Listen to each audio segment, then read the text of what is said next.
Bancada Fretilin lamenta a decisão no governo de bebando cidadão indonésio Safi que mamang atutama Timor-Leste, mas que ia documento completo.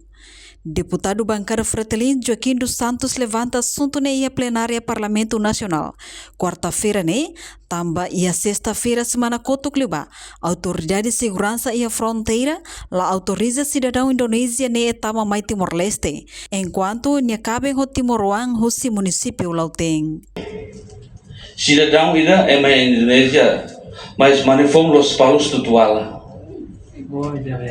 Ni etapa mais a fronteira, ni hetang proibição la beletama. Tem haruka fila ba Indonesia. Ni husuba sir na be la haruka netama sir dihan ami la hatene razam. Ami so hatene haldet ordem husliaten. Haruka mai ami cumpre razam saída ami la hatene.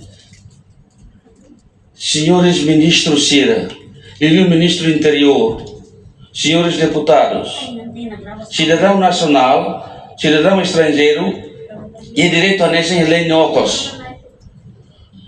A tua proibição tem que basear a lei, tem que basear a fundamentações da lei, maka dihan kata tem que ser proibinia. La lei mana be vítima la hatene razão saída dia det ordem maruga. Tem ni level tama Timor. Ni hela Timor. Ni bani malos palos. Ni feno ni Timor.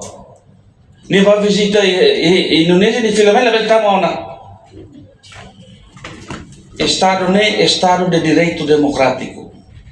Constituição mas gere decisões políticas. Laos ordem intenção política governante nema gere decisões políticas.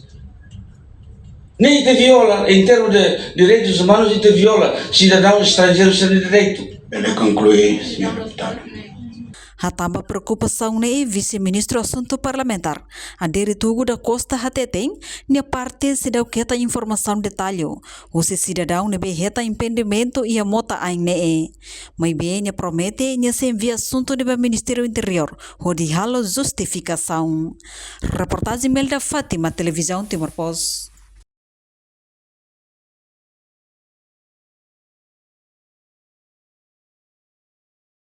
Janela informação ba emogoto. Atua tem informação atual dia clio. Kita haluha. Hanehan botão subscribe, like.